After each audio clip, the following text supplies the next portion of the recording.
Gen Sagopi Rarasati Rabi seri 344 Sayembara Tanding. Sanggar yang cukup luas untuk berlatih olah kanuragan, namun kini ruangan itu berdebu dan pengap. Baru kali ini Rarasati memperhatikan dengan seksama keadaan sanggar itu. Dahulu ia memang sering masuk ke sanggar itu namun hanya sekedar untuk mengantarkan minuman atau nyamian untuk kakak-kakaknya dan juga adik-adiknya ketika berlatih. Hayo jendela-jendelanya kita buka Roro, ajak Ken Sagopi. Baik Biung, jawab Rarasati. Nanti kita sulai dan kita sapu, lanjut Ken Sagopi. Kini semakin jelas keadaan dalam sanggar itu. Di dinding-dinding bergelantungan berbagai jenis senjata untuk berlatih. Ada pedang besar dan panjang.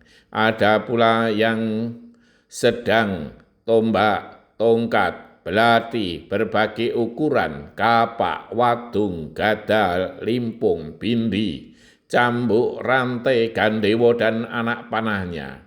Bahkan ada juga jala dan beberapa jenis senjata lainnya. Di tengah sanggar itu juga bergelantungan kantong-kantong kulit yang berisi pasir, alat untuk dipukul maupun ditendang, bahkan diseruduk dengan kepala. Juga ada tali-tali kuat yang menjulur dari tiang yang satu ke tiang yang lain. Tali-tali itu untuk bergelantungan dan berjumpalitan di udara untuk berlatih meringankan tubuh. Di lantai ada pula patrok-patrok bambu petung yang tingginya tidak sama. Patrok-patrok itu untuk berlatih berloncatan dari patrok yang satu ke patrok yang lain, untuk melatih kelincahan kaki dan keseimbangan. Rarasati mulai tertarik dengan berbagai peralatan berlatih olah kanuragan itu. Ia bersama biungnya dengan telaten membersihkan satu persatu peralatan itu. Di sudut ruangan itu juga ada sebuah almari kecil yang ternyata tidak dikunci. Rarasati mencoba membukanya. Ia mendapati beberapa buah buku berdebu yang sudah kusam. Dengan hati-hati dibersihkannya satu persatu. Rarasati pun membuka buku-buku itu. Ia tertarik ketika melihat coretan gambar-gambar gerakan tubuh, tangan maupun kaki yang berurutan. Biung, gambar-gambar ini sangat menarik. Besok aku ingin mencobanya, berkata Rarasati kepada ibunya.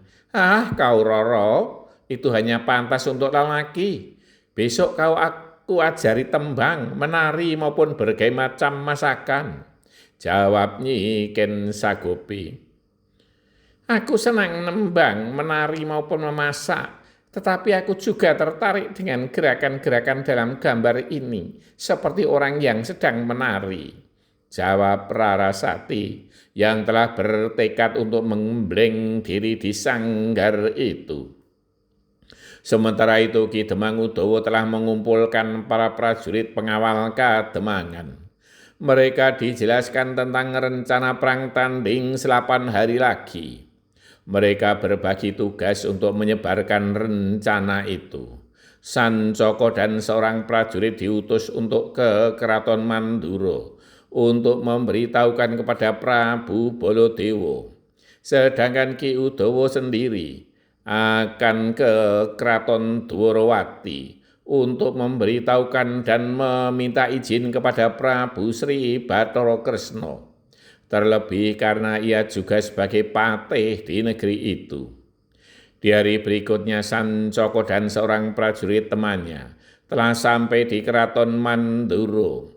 Mereka berdua diterima dengan senang hati oleh Prabu Baladewa yang kebetulan saat itu kedua orang patihnya, Praguta dan Prabowo, juga sedang menghadap. Setelah saling berkabar keselamatan sesuai adat Keraton Mandura, serta Sancoko dan temannya menghaturkan sembah bakti kepada raja.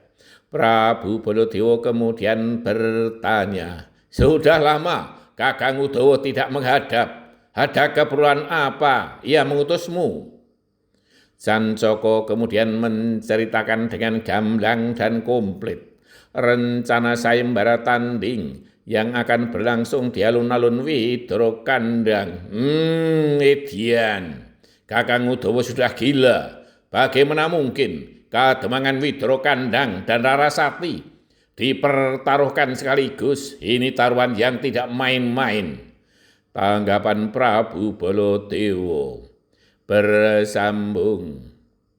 Rarasati telah memberi tauladan tentang emansipasi wanita pada saat itu.